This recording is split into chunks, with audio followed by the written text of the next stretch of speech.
오늘 세 번째 전도학교 시간입니다.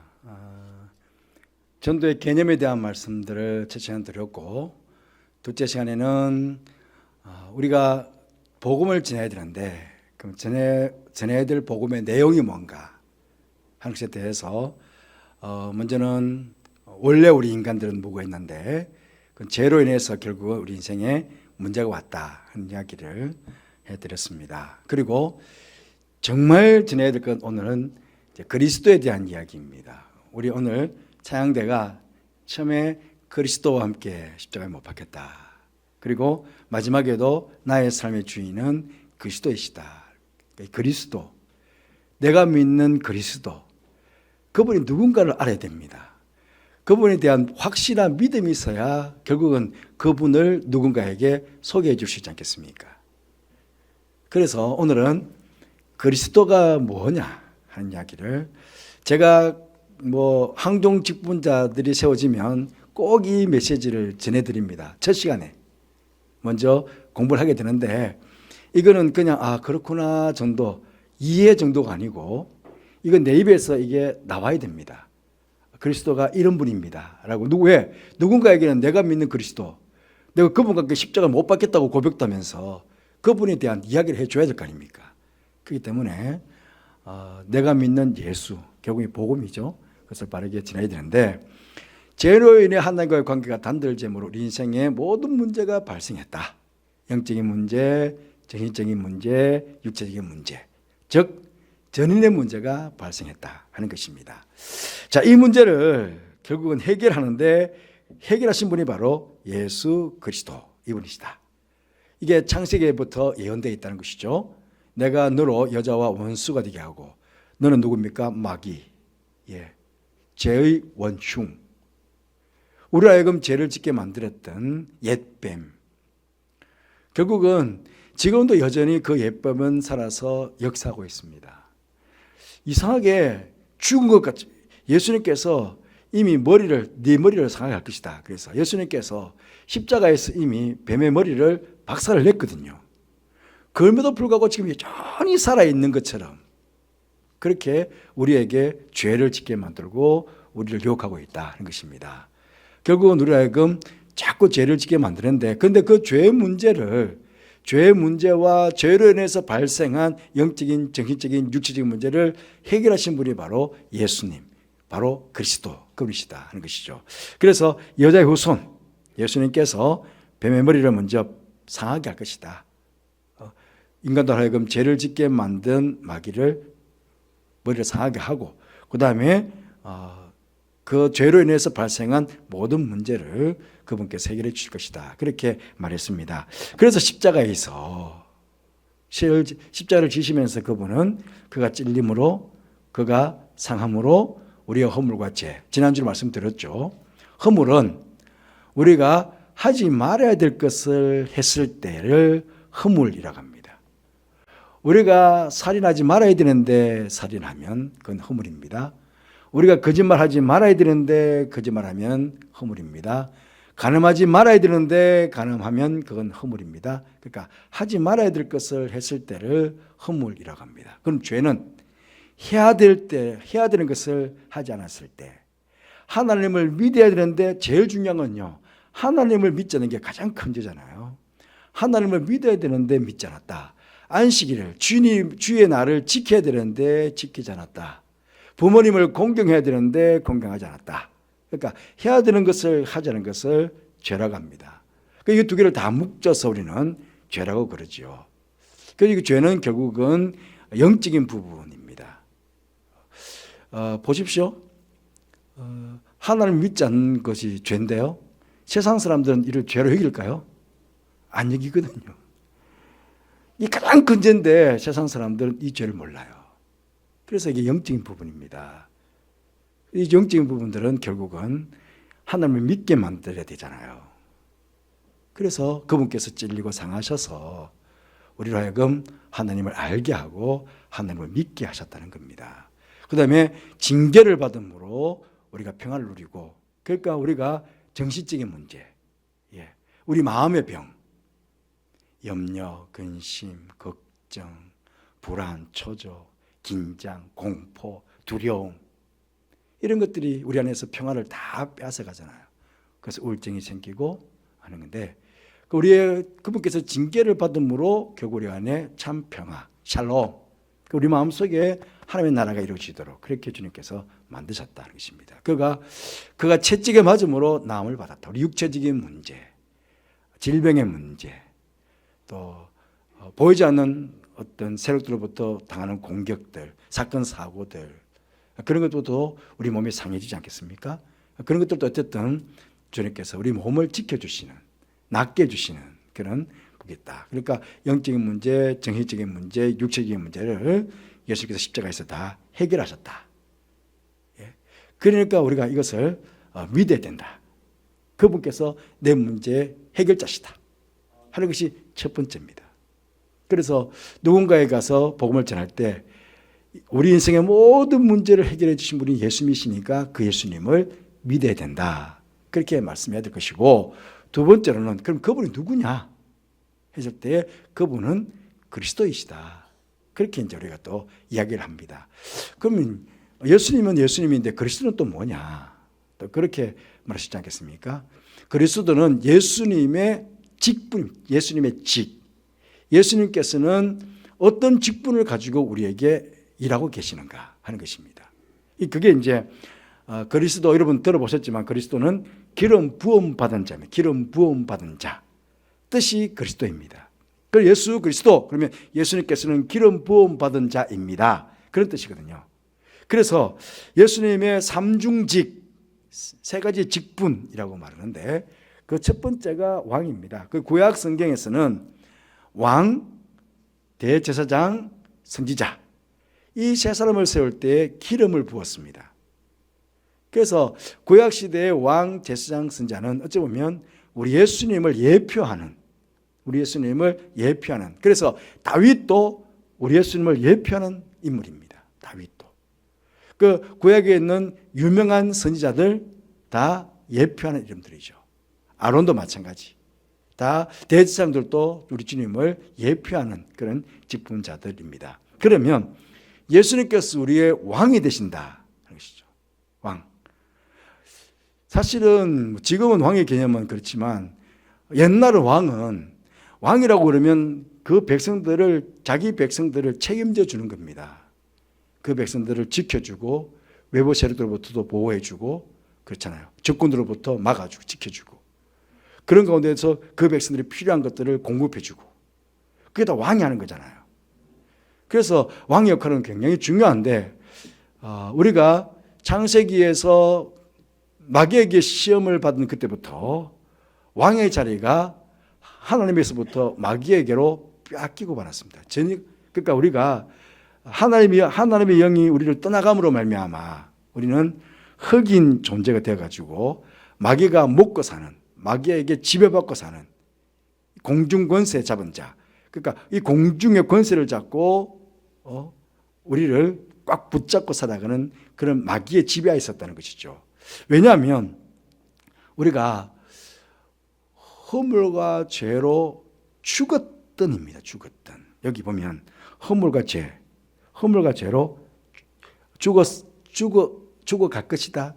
그 아니고요. 죽었어. 그러니까 우리가 흑인 존재가 되었죠. 지난주 말씀드렸지만은 흑에서 많이 넘어갔습니다. 생기. 그래서 살아있는 영.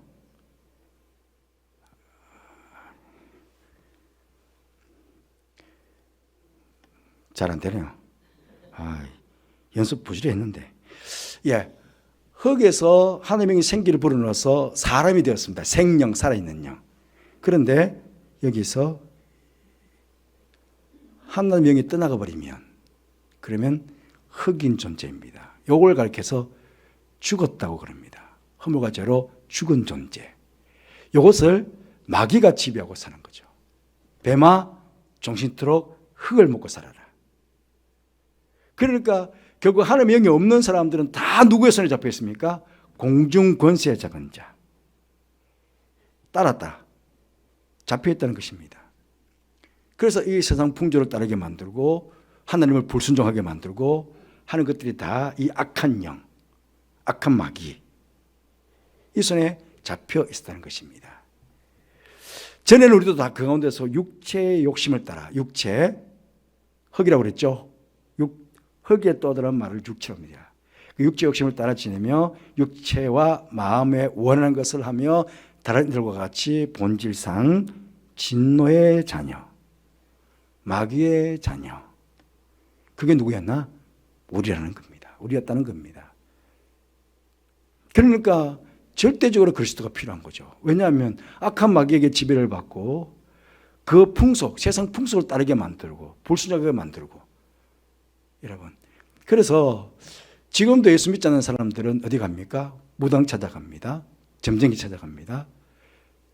아니 사랑하면 결혼하면 되잖아요. 사랑하면 좋은 날 잡아서 결혼하면 되잖아요. 사랑하는데도 둘이 가서 물어봐야 돼. 귀신한테 우리 결혼해도 되려나? 사주도 뭐 같이 가지고 가가지고 궁합도 맞는지도 물어보고 그러면 무당이 안 된다고 그러면 헤어져야 됩니까? 예. 그리고 또 날짜도 우리가 둘이서 그냥 좋은 날짜 잡아서 저희 집사람하고 저하고는 부모님께 허도하기 위해서 5월 8일에 결혼했습니다. 기억해 주십시오. 예. 그 둘이서 정해서 좋은 날짜 정해서 결혼하면 되잖아요. 그런데 그 마귀한테 가서 물어봐야 돼. 귀신한테 가가지고. 결혼한 날짜도 물어봐야 되고 이사하는 날짜도 물어봐야 되고 다 물어봐야 되는 거예요. 세상 사람들은. 마귀 손에 잡혀 있으니까 꼼짝을 못하는 거예요. 그런데 그 본질상 진노의 자녀. 결국은 잡혔다가 그냥 지옥 가는 거거든요. 그런데 이 지옥 가는 이 사람들을 우리가 구원해야 되잖아요. 그래서 예수님께서 오셔서 자기 백성을 구원하러 온 거예요. 죄에서 구원하고. 죄에서 구원한다는 것이 결국 마귀 손에 잡혀있는 그들을 구원한다는 거거든요. 왜 마귀는 계속 잡고 계속 불순종하게 만들고 계속 풍속적게 만들고 계속 죄짓게 만들게 하니까. 그러니까 그것부터 구원해내는 그 역할들을 누가 하느냐? 예수 그리스도가 한다는 거죠. 그러니까 예수 그리스도를 믿으면 그분이 우리의 왕이 되고 결국은 마귀의 손에서부터 우리는 벗어나서 애굽에서부터 바로의 손에서부터 자유받았던 것처럼 그렇게 자유자가 되어가지고 이제 하나님의 자녀, 하나님의 백성이 되게 되는 것입니다. 뒤에 보시면 이런 말하죠. 죄를 짓는 자마다 마귀에게 속한다. 예, 마귀에게 속하니까 죄를 짓는 거거든요. 그런데 하나님의 아들이 나타나신 것은 마귀의 일을 멸하랍니다. 그 예수님께서 마귀의 머리를 박살냈다는 겁니다. 그리고 죄 가운데 빠져있는 우리들을 구원해냈다. 그래서 예수 우리 왕이요, 예수님께서 나의 왕이 되십니다. 그랬을 때는 지금까지 내가 내 왕이 마귀였는데 마귀의 머리를 박살내고 그 가운데 나를 구원하셔서 나를 죄짓게 만들었던 그 마귀의 머리를 박살내고 죄 가운데서 나를 구원하셨다고, 예수께서 나의 참 왕이 되신다고 우리 그렇게 이제 고백하게 되는 거거든요. 이 왕 되심을 우리는 세상 사람들에게 전해줘야 되는 거예요. 그분의 참 왕이 되신다. 지금까지 당신 마귀의 손아귀에 잡혀있는데 마귀의 손에 잡혀있으면 지옥 간다. 그런데 우리 예수님은 당신을 마귀의 머리를 박살내버리고 그 죄 가운데서 우리를 구원하셔가지고 우리 천국으로 인도해 가신다고. 그 이야기를 우리가 해야 된다는 것입니다. 두 번째로는 대제사장입니다. 대제사장도 마찬가지 죄와 관계가 있습니다. 대제사장의 가장 큰 임무 중 하나는 속죄제를 드리는 것이죠. 속죄제. 어쨌든 번제, 속죄제, 화목제, 속건제가 다 죄와 관계가 있습니다. 그러니까 죄를 해결해 주는 게 제사장의 역할들이었거든요. 우리는 죄악 중에 출생했다. 처음부터 우리는 죄인입니다. 우리 동양 철학에 보면 성선설, 성악설이 있습니다.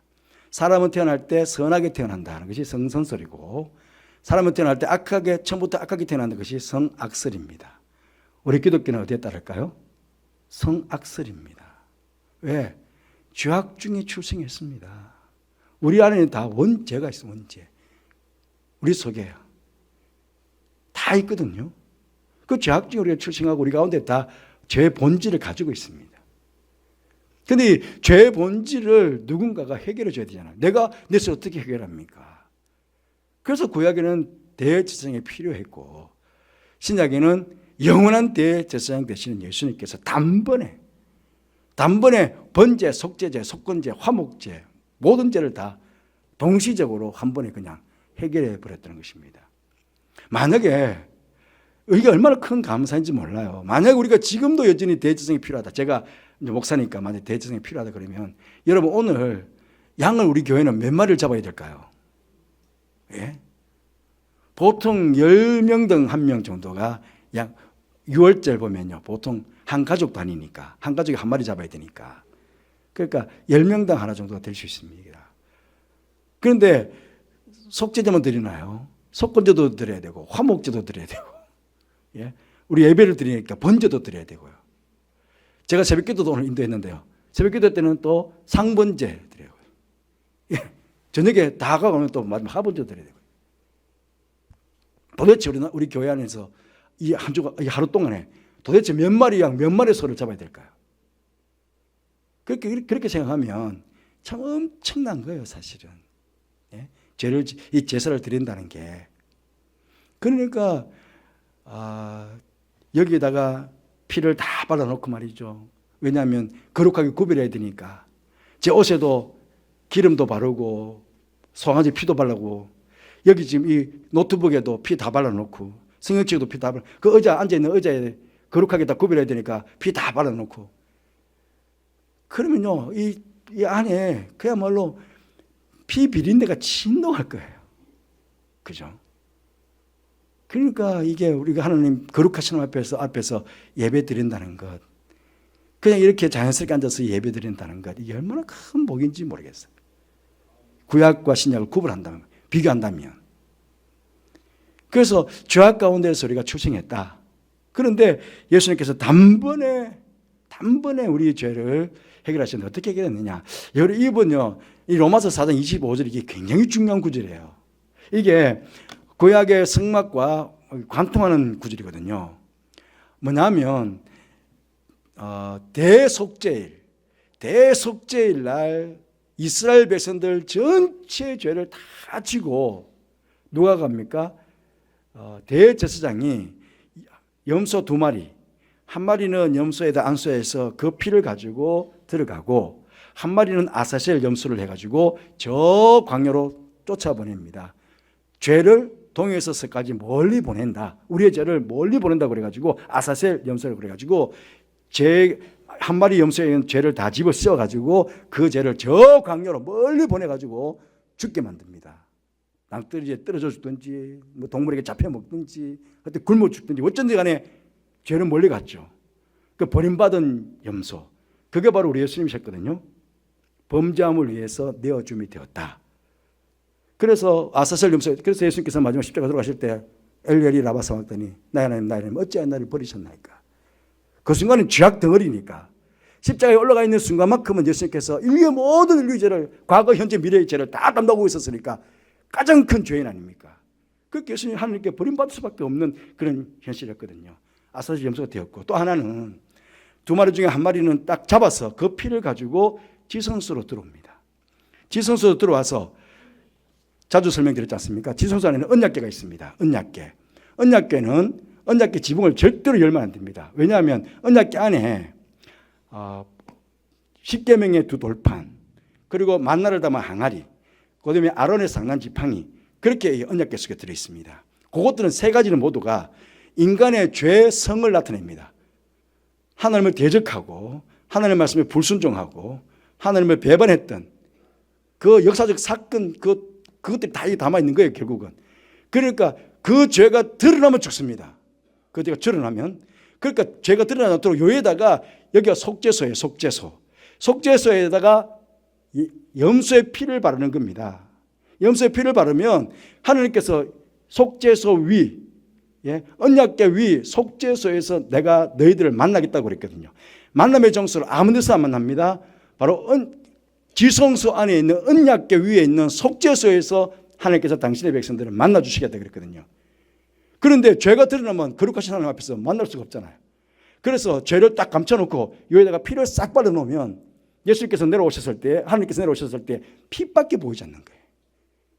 속죄의 핏밖에 보이지 않는 거예요. 그래서 그때 당신의 백성들을 만나 주시는 거거든요. 그런데 만약에 그 해의 대제사장이 이제 한번 피를 가지고 들어갔는데 하나님께서 보시기에 이 백성들이 죄는 해결하지 않고 너무나 형식적이다, 또 제사장 스스로도 죄에 대한 깊은 참여가 없다, 그러면 그 해 그 대제사장을 그 자리에서 죽여버립니다. 어떻게 하느냐? 대제사장이 지성소로 들어갈 때는 방울이 달린 옷을 입고 들어갑니다. 아무도 못 들어가니까. 그 딸랑딸랑딸랑 소리가 나면 아, 대제사장이 살아있구나. 딸랑딸랑 소리가 안 난다? 그럼 그 대제사장이 죽는 겁니다. 하나님께서 그 순간에 대제사장의 피를 받으신 거예요. 예수를 위해 범죄함을 위해서 내어 준비되었다. 결국은 지성소로 당신 피를 가지고 들어간 거예요. 그러면 대제사장이 죽어버렸다. 그럼 어떻게 됩니까? 난리 나잖아요. 그럼 우리 죄가 용서받은 거예요? 용서받지 못한 거예요? 용서받지 못한 거예요. 그럼 용서받은 것을 어떻게 합니까? 들어갔던 대제사장이 피를 바르고 거기서 하나님을 만나 뵙고 나왔다. 그러면 그의 대제속죄일 날 우리 모든 이스라엘 백성들의 죄는 다 용서받은 거예요. 왜? 대제사장이 살아나왔잖아요. 그래서 우리 기독교는 부활의 종교입니다. 부활이 없으면 우리가 여기 있을 이유가 없습니다. 다음 주 우리가 부활주를 지키는데, 왜냐하면 예수님께서 살아나오셨어요. 만약에 그냥 무덤 속에 들어가 있었다, 죽어 있었다, 그러면 우리 죄는 용서받은 게 아닙니다. 예수님께서 살아나오셨어요. 어렵다 하심을 위해서 살아나셨다.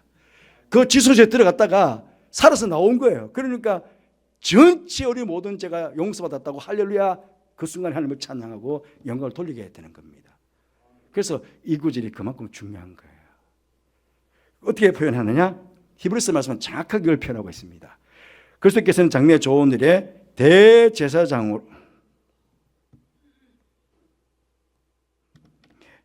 대제사장으로 오사 손으로 짓지 않은 것 곧 이창수까지 하는 온전한 장막이죠. 장막. 지성소로 들어갑니다. 영수와 송아지의 피로 하지 아니하고 오직 자기의 피로 영원한 속죄를 이뤘다. 그러니까 당신의 피로 여기다 바른 거예요. 언약궤 속죄소에다가 당신의 피를 바르는 겁니다. 동물의 피가 아니고, 염소의 피가 아니고, 송아지의 피가 아니고 당신의 피로 딱 발랐어요.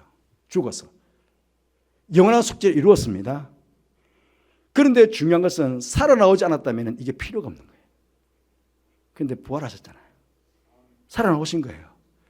그래서 단번에 이 제사가 온전히 과거의 죄, 인류의 과거의 죄, 인류의 현재의 죄, 인류의 미래의 죄까지 단번에 그냥 한 번에 다 해소를 시킨 겁니다. 그러니까 얼마나 대단한 역사를 하셨는가, 예수님께서.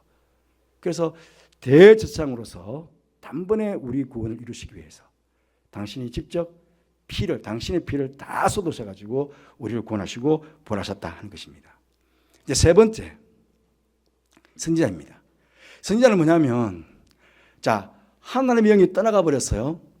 하나님의 영이 떠나가 버렸으니까 구약에, 그러면 이건 하나님의 영이 내 속에 계실 때 그분께서 나에게 감동을 주시고 그 하나님의 뜻이 무엇인지를 깨닫게 해주시고 또 그분께서 내 안에서부터 역사하셔가지고 바른 길을 이끌어가 주시고 그렇잖아요. 예수님께서 내가 또 다른 보혜사를 내게 줄 텐데 그건 진령이다. 내가 내게 말한 모든 것들을 생각나게 할 거다.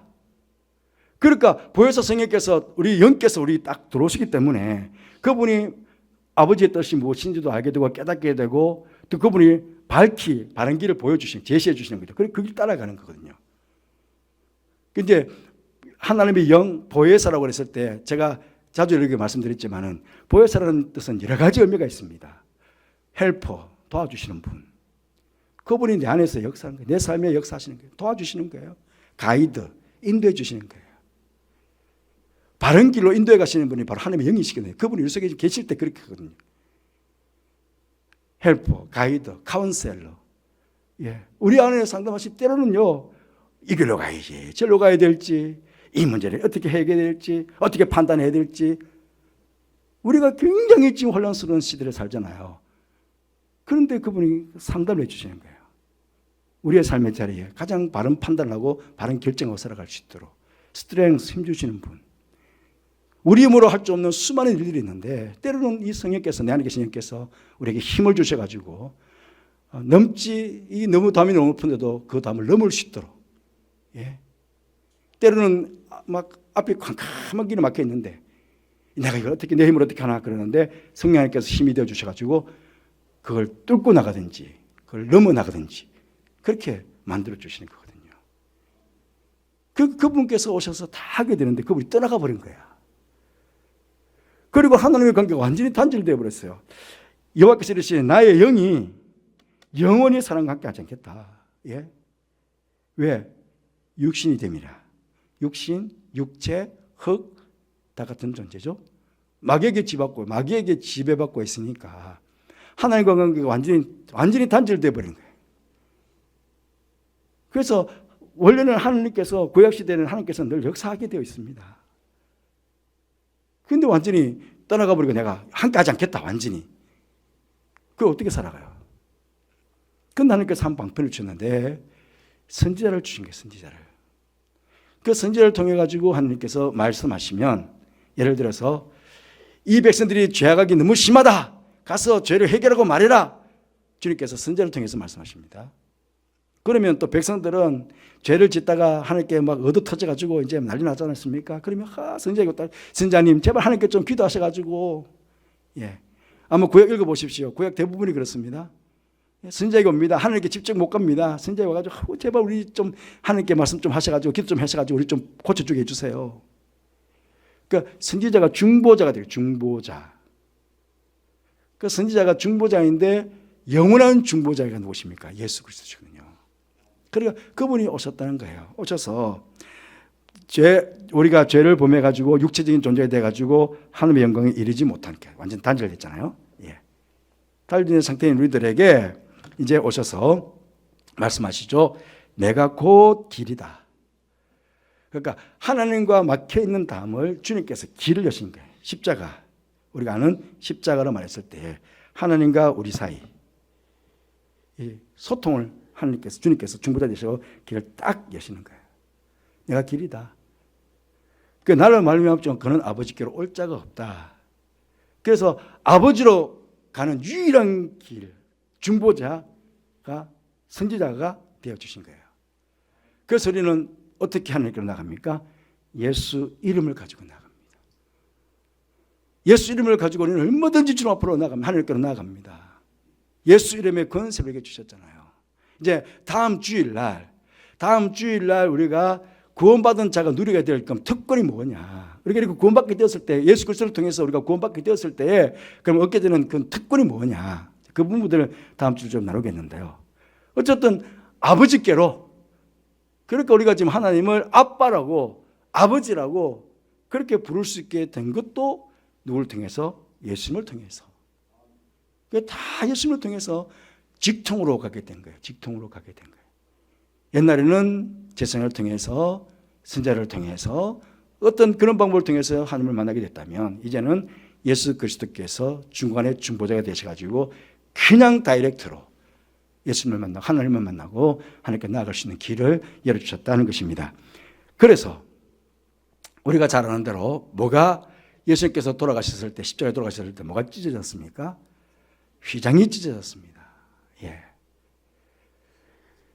유일하게 대제사장만 지성소 안에 있는 언약궤에서 제사 드리고 대속죄일날 하나님 만났어요. 왜냐하면 그 속죄소 위에서 만나 주시겠다고 그랬으니까 대제사장만 만나는 거예요. 대제사장만. 그런데 그 앞에 옛날 성경학자들이 그러더라고요. 한 휘장이 한 10cm쯤 됐을 거라고. 이만큼 두꺼운 휘장이 지성소와 성소를 딱 가로막고 있었답니다. 한 10cm 굉장히 두껍잖아요. 휘장. 그러니까 엄청난 두껍게 됐는데 위에서부터 아래로 휘장이 찢어졌다는 겁니다. 확 길이 열린 거예요. 하나님을 만나는 지성소로 나아가는 길을 주님께서 당신 몸을 찢어가지고, 휘장 자체가 주님 몸을 상징하는 거거든요. 그러니까 주님 당신께서 몸을 찢어가지고 그냥 길을 확, 당신 몸을 찢어가지고 그냥 길을 열어놓으셨다는 겁니다. 그래서 긍휼하심을 받고 때를 따라 돕는 은혜를 얻기 위해서 은혜 보좌 앞에 담대히, 여기가 속죄소, 시온자, 은혜 보좌 다 같은 말입니다. 은혜 보좌에서 하나님 만나는데 누구든지 이제는 담대하게 그 옛날 제사장만 만났던 그 하나님을 이제는 은혜 보좌 앞으로 내 스스로가 내 발로 들어가 가지고 주님을 만날 수 있게 되었다는 것이죠. 언제든지 구약에는요 1년에 한 번 대속죄일만 만났습니다. 근데 지금은 시도 때도 없이 언제든지 그냥 내 발로 은혜 보좌 앞으로 달려나가 가지고 주님 만날 수 있게 되었다는 것입니다. 누구를 통해서? 예수님을 통해서. 그래서 예수 그리스도, 예수가 그리스도다 라고 했을 때 이 그리스도가 누구냐? 왕이었고 제사장이고 선지자셨다. 이런 엄청난 일을 예수님께서 하셨다 하는 것들을 누가 알아야 됩니까? 복음을 전하는 우리가 확실하게 알아야 됩니다. 우리가 확실하게 알아야 전할 수 있지 않겠습니까? 그러니까 또 조금 지나가면 또 잊어버릴 수 있습니다. 제가 또 말씀드리겠습니다. 예, 자꾸 말씀을 드리다 보면 이게 익숙해지거든요. 예, 이게 익숙해지고 기독교는 반복 교육입니다. 반복 교육. 자꾸 암송도 다 암송했는 것 같은데 몇 줄 지나가면 다 잊어먹잖아요. 근데 또 암송하고 또 지나가서 또 암송하고 그러다 보면 입에 자꾸 익어 있다 보면 어느 순간인가 그게 이제는 그냥 암송되어 있는 거 아니겠습니까? 그러니까 잊어먹을 수 있겠지만 또 언젠가는 또 한번 다시 때가 되면 예수님께서 그리스도 되심을 다시 한번 말씀드리겠습니다. 어쨌든 예수가 그리스도시다. 누구의 그리스도? 나의 그리스도. 예, 나의 그리스도가 되신다. 그분이 나에게 왕, 제사장, 선지자가 되셨다 하는 것들을 기억하시고 누군가에게 복음을 전할 때에 예수님께서 이런 일들을 하셨다. 이런 일들을 하고 계신다. 그러니까 당신은 복받는 사람이다. 예수 믿으면 그냥 복이 그냥 굴러간다. 그렇게 말씀할 수 있게 될 것입니다. 기도하겠습니다. 하나님 아버지 감사합니다. 우리에게 예수님을 그리스도로 허락해 주셔서 감사합니다. 우리가 그리스도를 믿음으로 또 우리 가운데 정말 그리스도께서 내 안에서 역사하는 것들을 우리의 삶에 향해서 경험하도록 복을 주시고 또 이것을 알지 못하는 세상 사람들에게 내가 알고 내가 믿고 내가 누리고 내가 체험한 그 예수 그리스도를 전해주고 또 보여주고 나타낼 수 있는 그런 삶을 살아가는 우리 모두가 되게 하여 주옵소서. 말로만 아니라 내 삶으로 보여줄 수 있는 그런 전도자들이 되게 하여 주옵소서. 예수님 이름으로 기도드립니다. 아멘.